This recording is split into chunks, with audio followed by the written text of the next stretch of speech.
good morning and welcome again to another of the programs called the Veterans Forum. This is a program coming to you from Manchester Public Television Service here on Elm Street in Manchester, New Hampshire. Today is the 14th of November, 2012. I don't know what the number is, but we're getting close to this will be a 100th interview that we've done for the show. For those of you who do not know about the program, it's being done through the courtesy of this station and in cooperation with the Library of Congress and a program that they've called the Veterans History Project. It's been going on now for about since 2000, and what we are doing is interviewing veterans, male and female, who served in any branch, anywhere, during any of the conflicts that we've had, from World War II, Korea, Vietnam, Desert Storm, up to today, if they can and will come and share those experiences with us. But more important, what that experience has done with respect to some of the newer guys as far as how they have been able to then reform their life and come back into society, if you want to put it that way. Each and every one of them has the same basic idea. I had a job to do and I did it. But the thing that's most important right now, we're fighting the calendar and the clock. I'm not hanging crepe, but if you think about it, World War II guys, such as Ken and I, for example, we're becoming a very endangered species. Statistically, I had an input many years ago when I first started doing this program. At that time, in World War II, there were some 16 million guys and gals serving throughout the world, each doing their thing. About 2 years ago, I got an update, some sort of actuarial, this is the State of the Union sort of bit.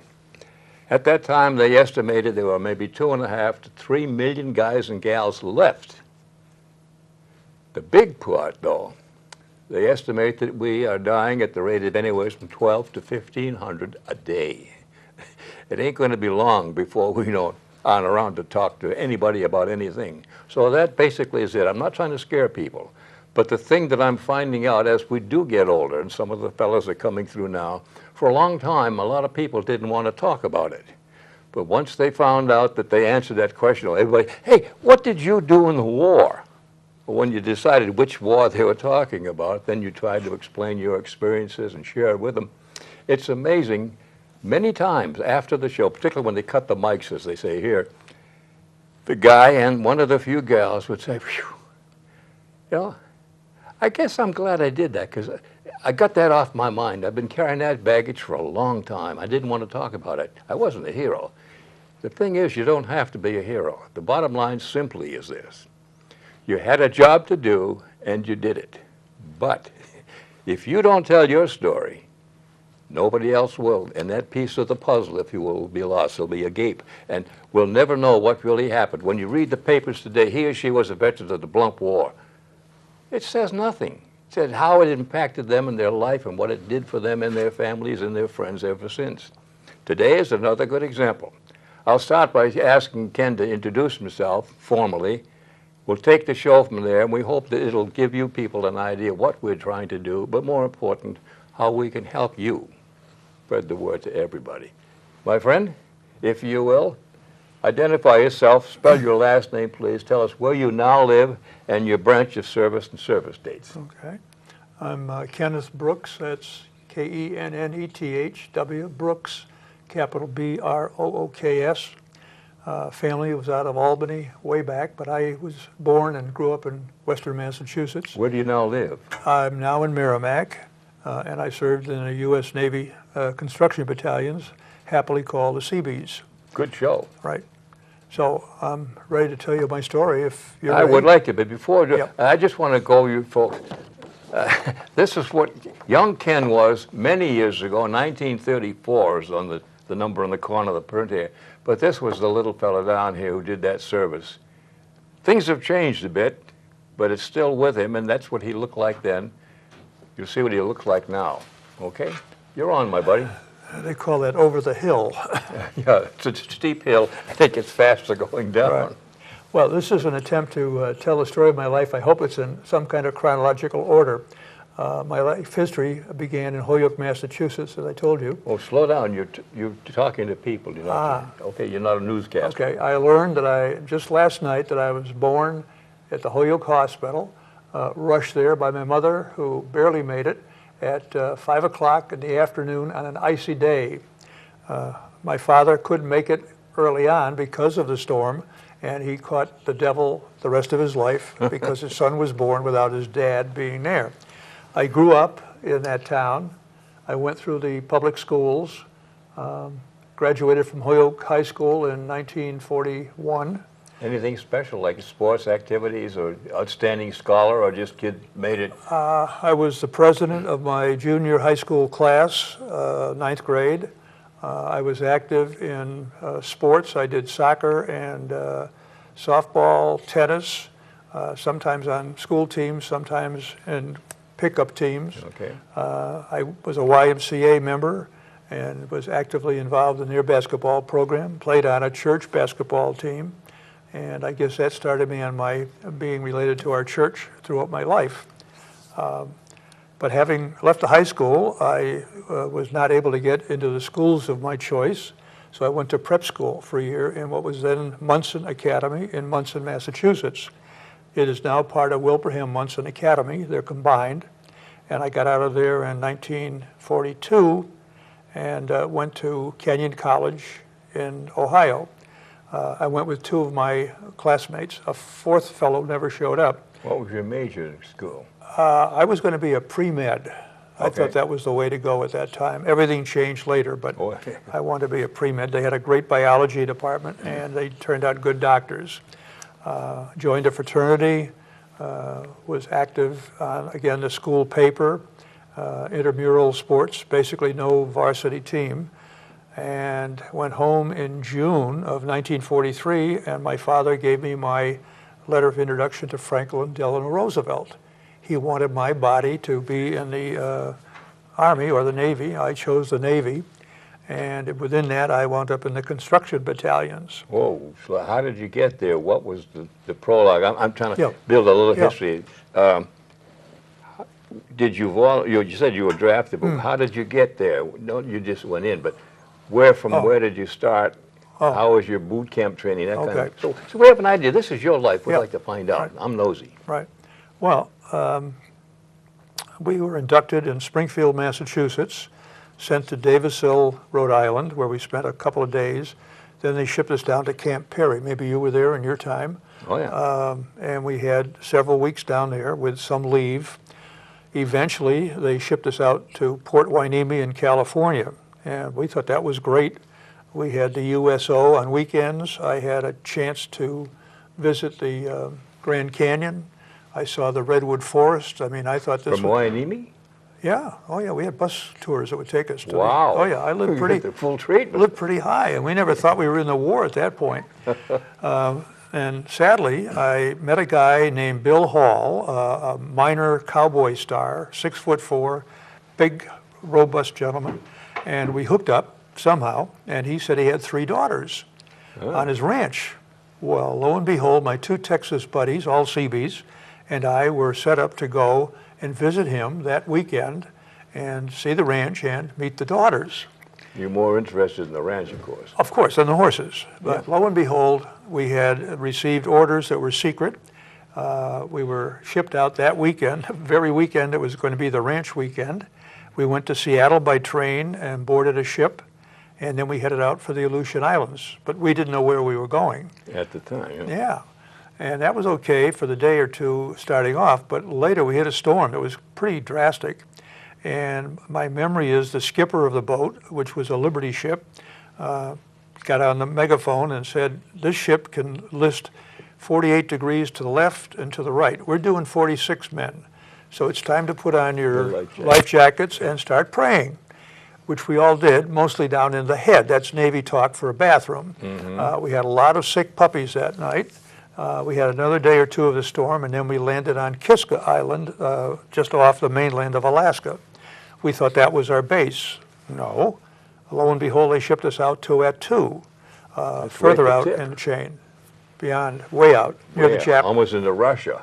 Almost, yeah. We had visitors from Japan periodically.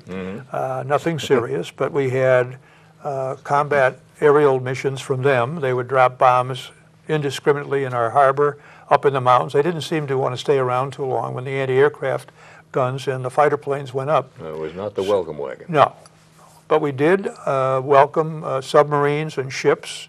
That was part of our mission there. I was attached to the 23rd Battalion to name my unit.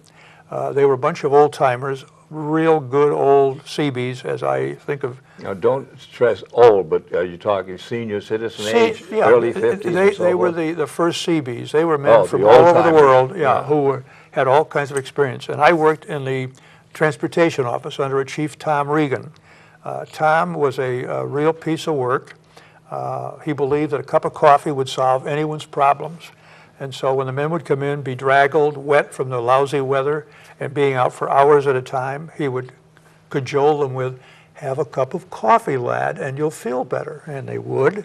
And they'd say, "Are you hungry? I've got some stew, good Wow. beef stew, better than you get up in the mess hall, and I've got bread and coffee."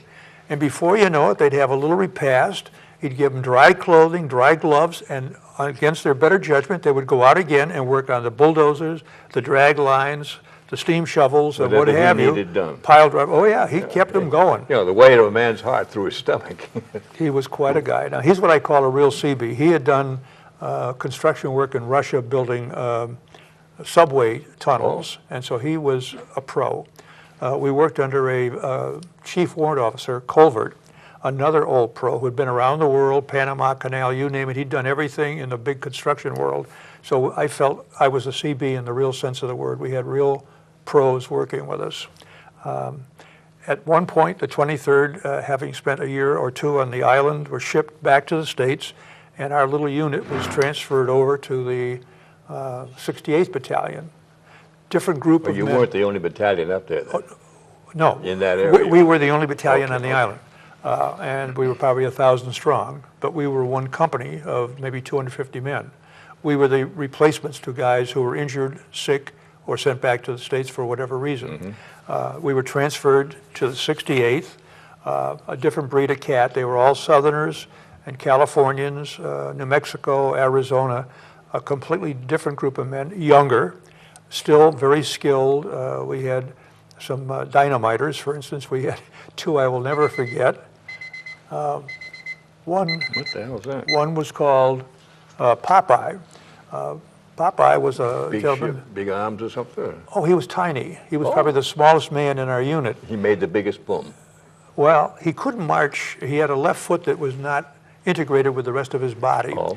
And he used to be the occasion upon which our Marine trainers in Camp Perry and Camp Hueneme would have us march at night to better learn how to march properly. But he was always a guy that would drag his foot, or the rifle would be on the wrong shoulder, you know, that kind of a guy. Every unit had one. I may be looking at one, I don't know. In any event, he became our dynamiter, and I never got near him purposely when he was in the field.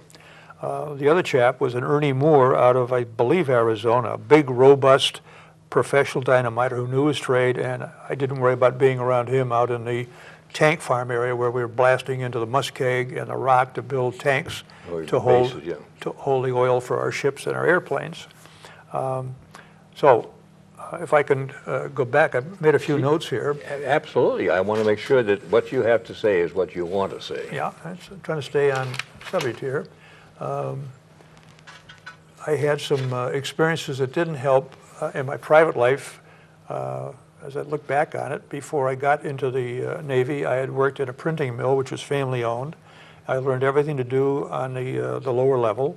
I was a roofer's. This is before you went. I was a okay, roofer. because I don't want to, No, flip-flop. I was a roofer's helper, which helped me later when I went for my carpenter's mate badge or emblem. Rating, good word. I'd worked in paper mills, I'd worked in a cutlery factory, a little bit of everything. None of it seemed to pertain to the Navy training, so that leads me to tell how I wound up in another office working under Lieutenant Ridge.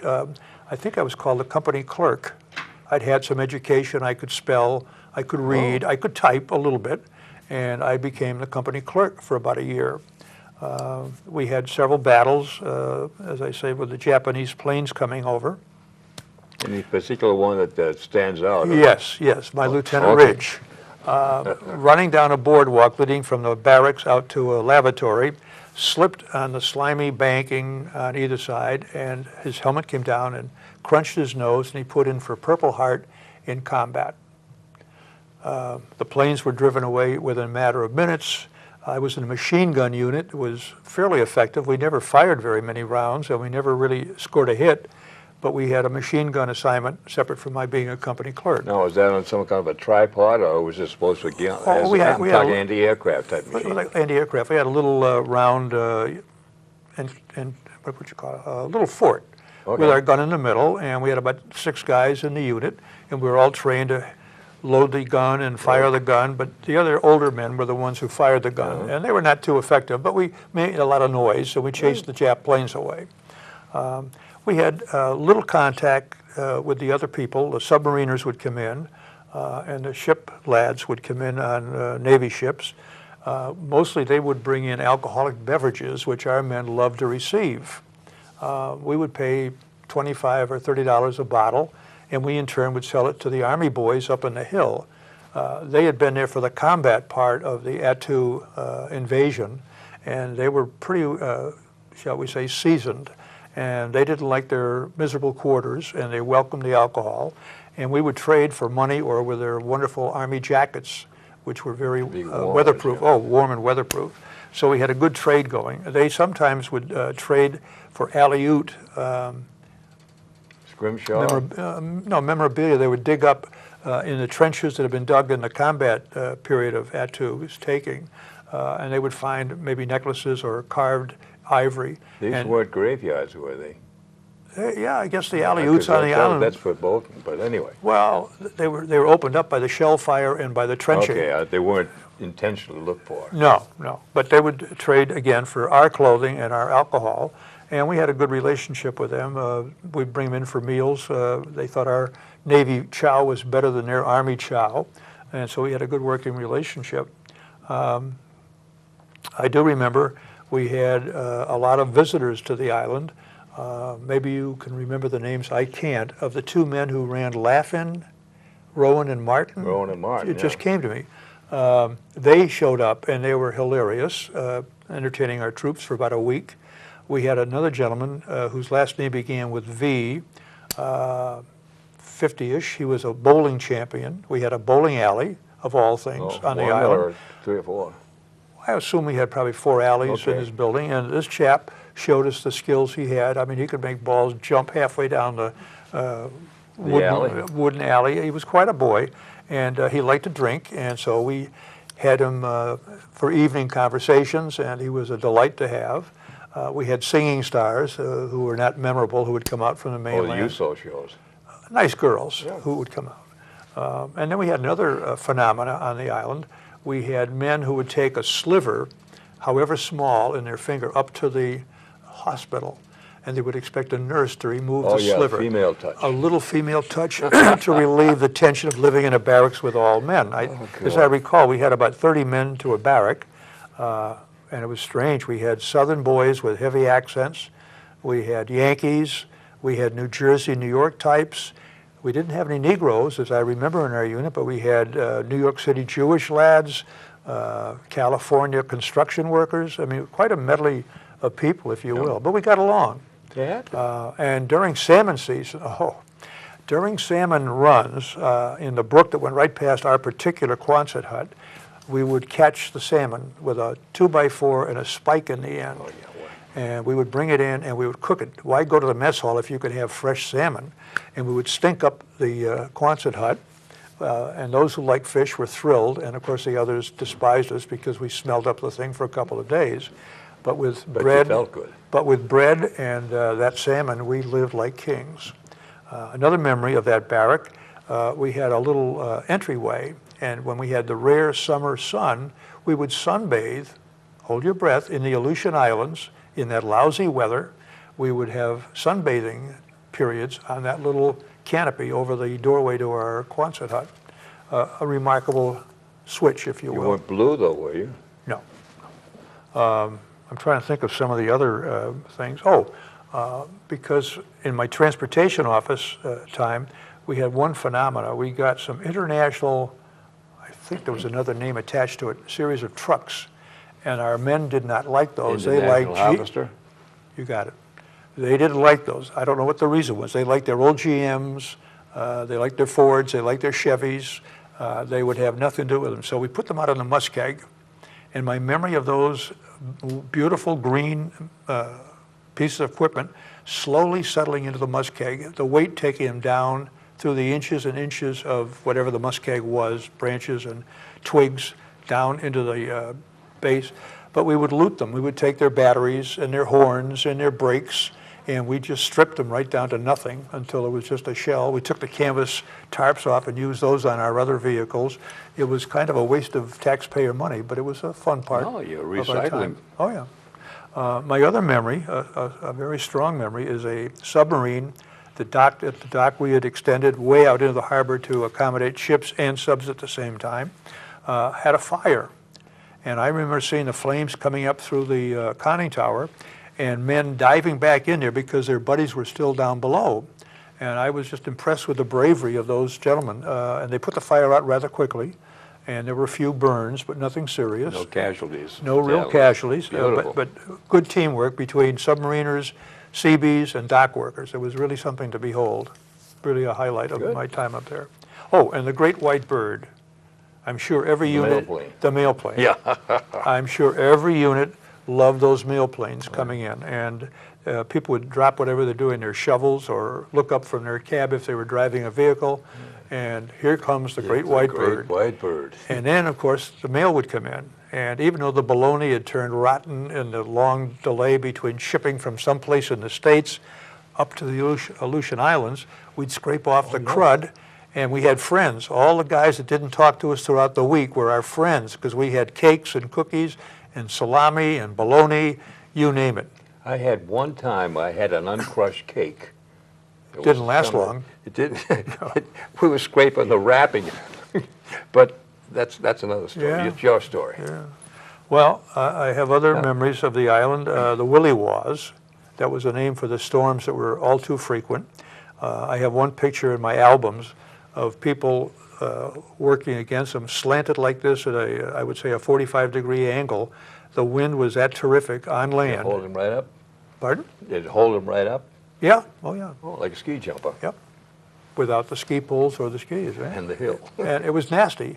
But then we'd go up to the warm mess hall, and the cooks and the bakers would do a good job. I have pictures, I looked at some before I came over here this morning, Bob, of a long line in a storm. Didn't bother us going into the mess hall to have good food on a cold day. One thing I think back to, we had tents with the 23rd Battalion, but we moved into Quonset huts Much with the better. 68th because they were there for a longer term. We also had a couple of strange moments where we had to, I'm thinking back, we had to pack our gear and get our duffel bags all set. We'd go down the dock and we would be told, your ship has come in, you're going home, lads. Well, lo and behold, the orders were, no, we're delivering stuff to the island, we're going back empty, and you guys are going back to your Quonset huts. That happened, I think, 2 or 3 times. We'd assemble on a piece of,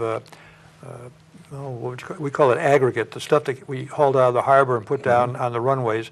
We'd stand on that, and our feet would get wet, and our bags would get wet, and we'd have to go back to our barracks until we finally were sent back. Now, Talking about, I'm interrupting Yeah. you, but should, did you ever have much training or many, we used to get daily warnings, if you will, for protection against frostbite and numb fingers and toes. Did you have enough proper clothing? we had proper clothing, we had good medical staff, good dentists. I was very impressed. The nurses were, of course, a highlight of our Oh, hell experience yeah. up there. We had a basketball gymnasium, so some of the guys played basketball. Each company had a team, and we also play against the officers who'd been college trained in basketball. And we had a pretty good season of that. Good. We couldn't play softball. There was nothing dry enough to play softball on. We How had about- we had singing groups. There were a group that would sing and Try entertain. any skiing? No skiing. No No, I never saw a cross-country ski down in my, or not even toboggans or snowshoes. We were down near the docks. Oh. The Army boys may have had that stuff, but we You ever never. get up to see them, other than training illicit beverage? Well, shall we say, commodities that were of interest, Okay, yeah. Now, what happened after that? We were shipped back to the States in 1945, I believe, yeah. And we were assigned at that point, well, we landed in California and took a train back to the East Coast, which was pretty decent travel stuff, good food, tight quarters, people coming out at every stop bringing you donuts and coffee, a wonderful welcome all across the country, something you don't forget when they talk about foreign countries that don't get along with internal groups fighting with each other. This was just a wonderful experience. What was your experience when you hit the States coming back down? We had no reception at any point in our return, then or later. And coming home, no reception. That was something they didn't do back in my period. Maybe World War II veterans coming back from Europe had a good reception. And the Vietnam boys didn't get it, but the Korean boys got a little bit of it. You've lost me. With the time you said World War II. You were up there in 43, 44. Yeah. Well, that was World War II. Right, but we were not combat, and so we were just integrated as we came back. We wound up on the East Coast. We were at Davisville again, and I eventually wound up in Boston at the Fargo building of some reputation, a huge old warehouse. I had there a chance to meet some old friends in other units of the military. I witnessed several bar fights that I was not part of, thankfully. I saw the MP and the SP, that shore patrol and military patrol, military police picking up people who got a little overwhelmed with alcohol. We avoided that. I had chances to go home on weekend leaves occasionally. Then we were shipped from the Fargo building down to New Jersey and boarded a ship. And then we went through the Panama Canal with one stop in Balboa. Wonderful experience. And we went all the way out to Hawaii for 2 weeks. And I learned one lesson there, which was never to volunteer. That was a Navy tradition. You don't volunteer. You may be asked to do something, but you don't volunteer. On occasion, they said, we're looking for 5 or 10 volunteers. And I, without thinking, threw my hand up. The mission was to clean up the women's barracks, which sounded wonderful. Where, in Hawaii? In Hawaii, but the women were evacuated from the area. We had to sterilize the shower rooms, the toilets, the wash basins, and we had to do scut work, if you will, all around the building, and then we were sent right back without a chance to say hello to one lady. We were all grossly disappointed, and I learned not to volunteer at that point in my life. You weren't a learning lesson. Oh, yeah. That's part of your training. Then we were shipped, one other thing, we swam in the wonderful waters around Hawaii. What they don't tell you is there is black coral just under the surface. And if you aren't wearing your GI shoes and if you aren't staying upright, you get lacerated like you can't believe with slow healing wounds. That was a couple of days at the beach, but the food was great, the people were great. Then we went to Guam. Again, our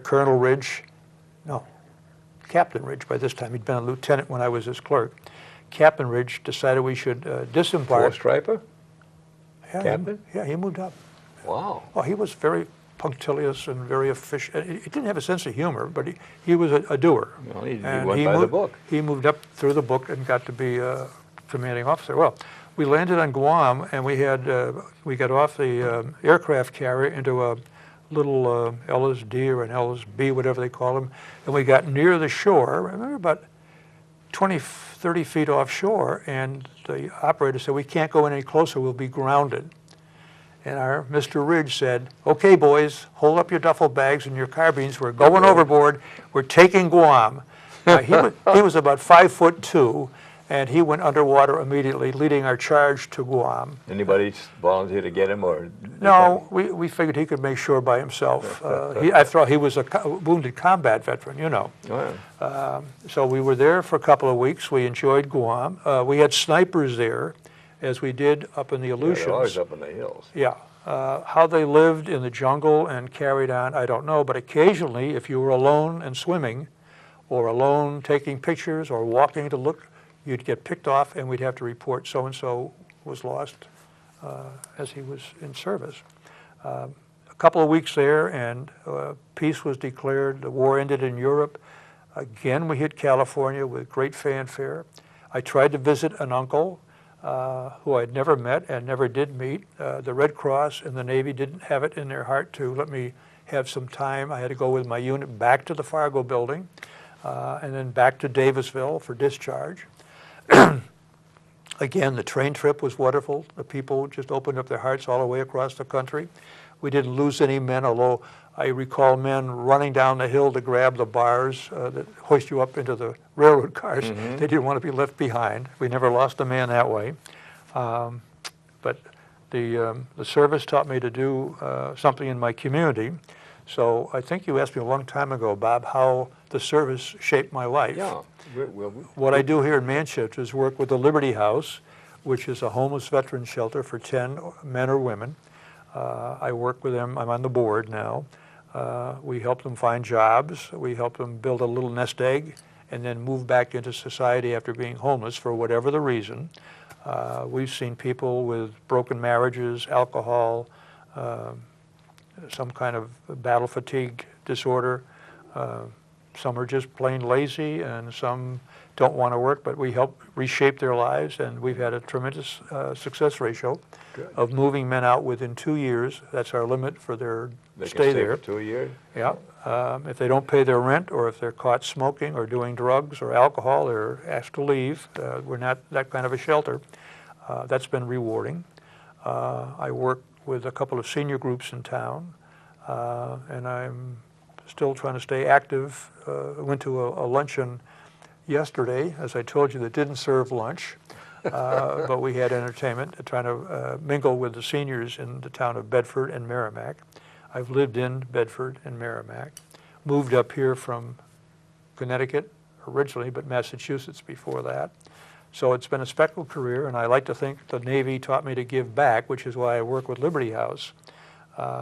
They are always short of funds, but they do wonderful things. They're planning a Thanksgiving dinner this week at a American Legion Hall, where we're taking our inhabitants over to have a lovely evening. Good. So we try to make their life a little better, and they're really- Backtracking a little, I'm Yep. interrupting Yep. again, but when you get out, did you take advantage of, for example, the Oh, GI Bill so that You mentioned get some it, yeah, idea? yeah. The GI Bill took me back to Kenyon College in Ohio. I had the pleasure of bringing soccer, a sport they'd never had. I had it in prep school, and on the team we had Olof Palme. Does that name ring a bell? Nope. He was the Prime Minister of Sweden, but he took 4 years in Ohio for his college work. He was on the team. Paul Newman was a classmate. He went out for football, but was too small. And he used to get his nose bloodied up with a helmet being crushed into his face, so he decided to become an actor. And lo and behold, he became the famous actor and humanitarian. I mean, I buy all his products because he helps all kinds of people Amen. down on their luck. Now, tell us about how the last time you and he met, that what we were talking before. Oh, down in New York It's City? a little personality, yeah. The little Wow. things that make life interesting. Paul wanted to become a member of our fraternity, and it didn't happen for some reason. And so he may have been a little bit estranged at that point. But he was appearing in New York City in a play called A Sweet Bird of Youth. I think I have that right. With a lovely older actress whose name escapes me, but she was a love. And he played the part of a romanticizing, alcoholic, drug-using sycophant. It's a Greek Psychopath? word.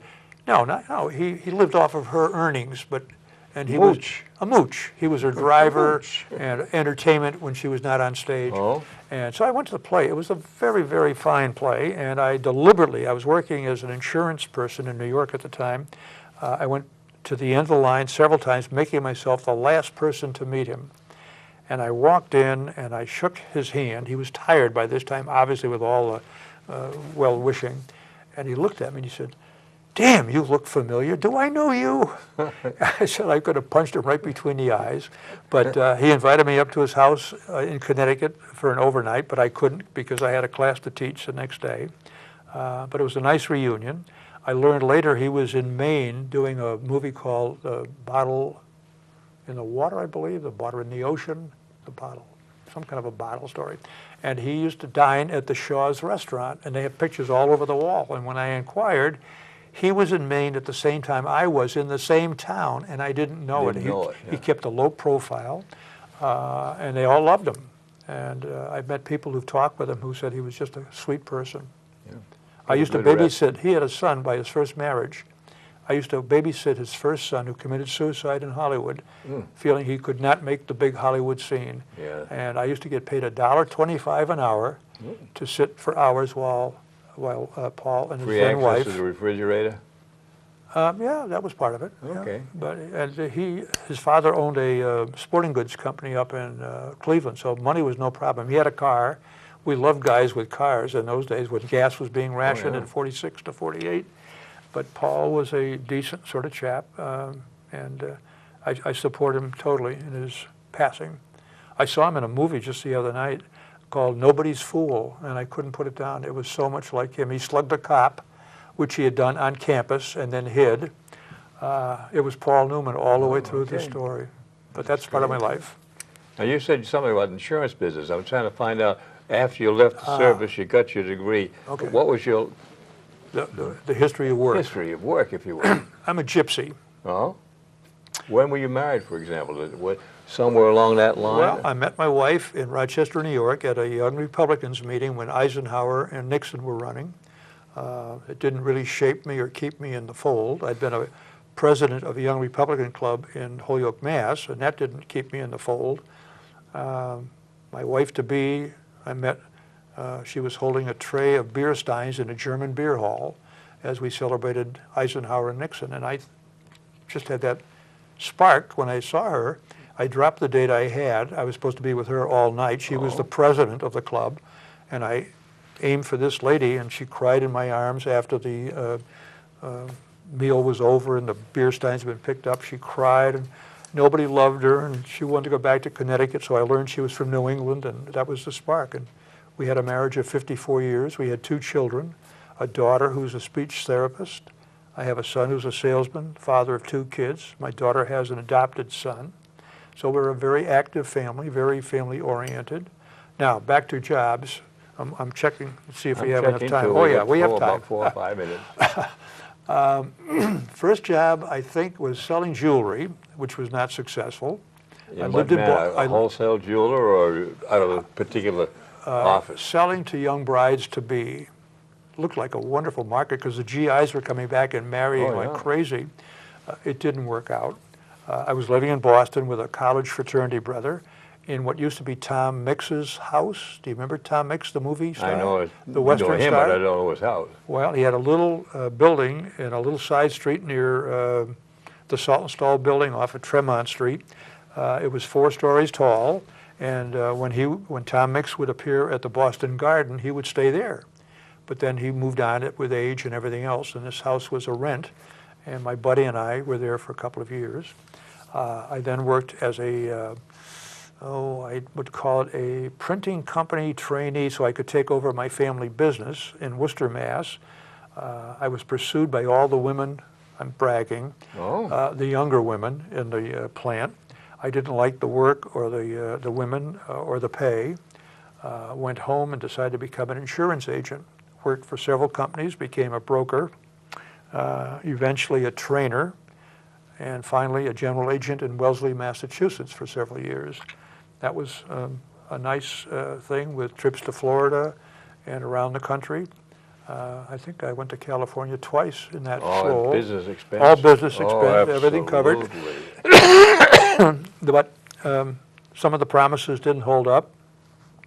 Maybe my production wasn't all it might have been. My recruitment was way down, although I had some successful men. Then I tried teaching, and I saw the grim reality in Boston schools where boys carried zip guns and fired them in the hallways. Was Roxbury, Dorchester? I taught in Roxbury. I taught in South Boston. I had both black and white schools. I saw teachers beaten up and never returning in the school year. And I said to myself, this is not for me. So I went out to a little town called Walpole, Mass., famous for the Bird Roofing Company. And I taught there for 1 year. And it was an elementary school. I thought, you can't go wrong going down in grades. But the children there were attacking teachers and throwing chairs at teachers, breaking windows and into cars. And I said to my wife, this teaching gig is not going to last much longer. So then I became a job developer. That was the best part of my jumping around in gypsy-like experience. I helped people get jobs. I made sure they had income, housing. If they needed alcoholic treatment, I got them into AA. I was like a father figure. I enjoyed it. I worked.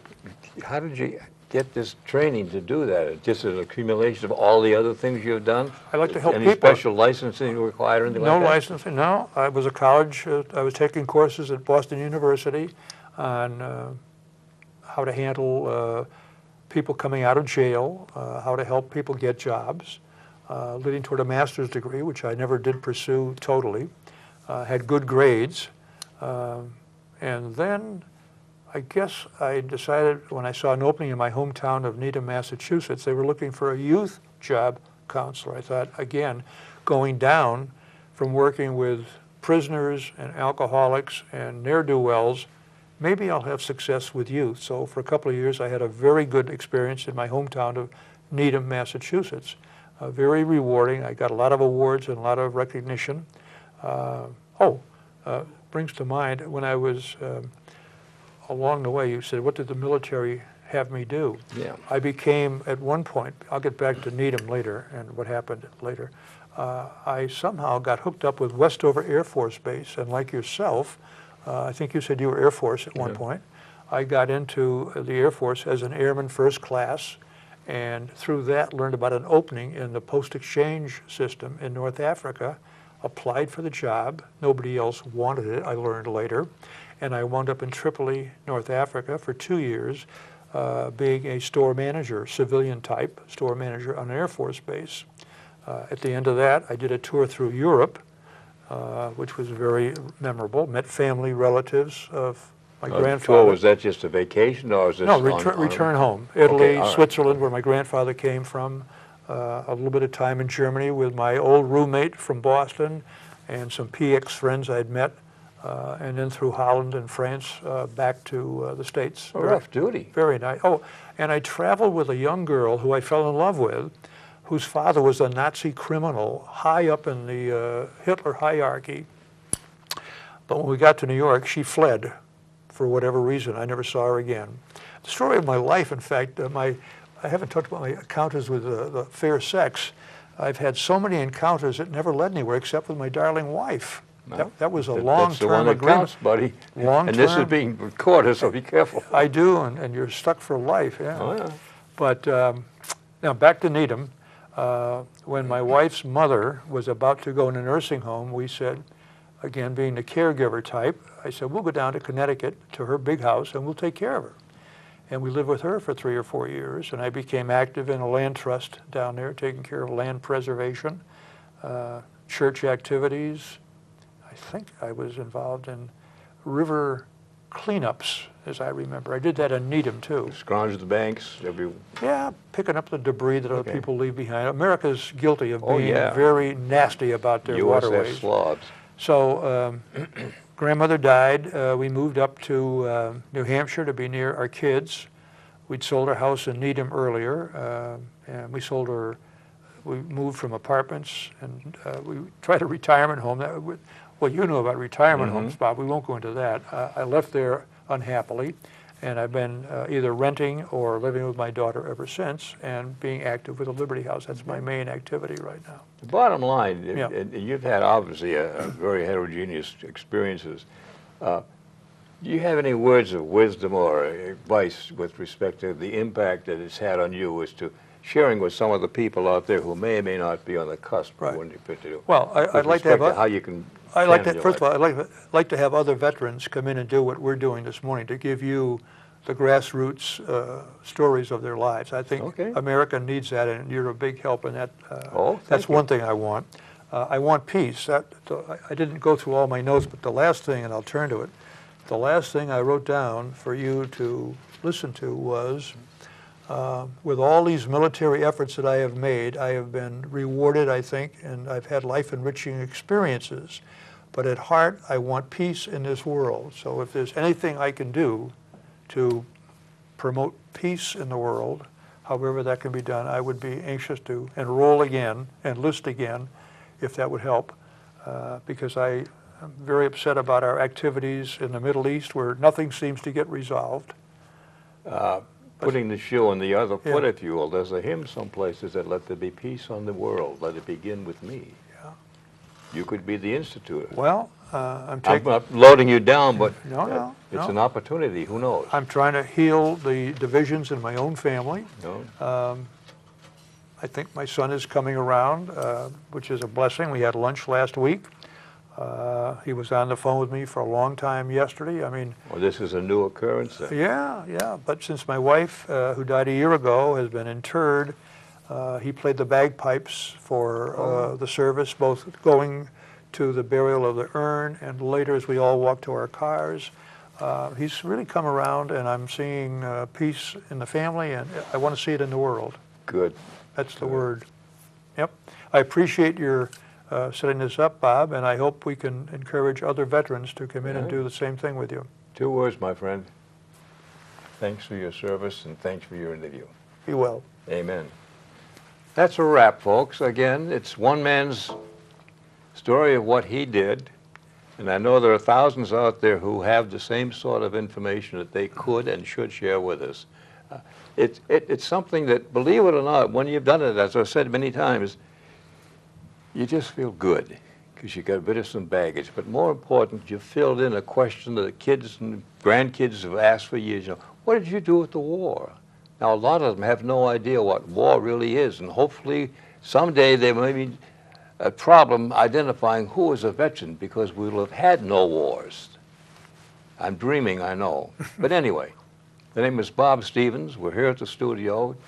The address will be on the back. If you have any questions or you want to set up an interview, please call me and we'll do all we can to make sure that you will be happy. Stay healthy. Thank you for listening. Goodbye. Can you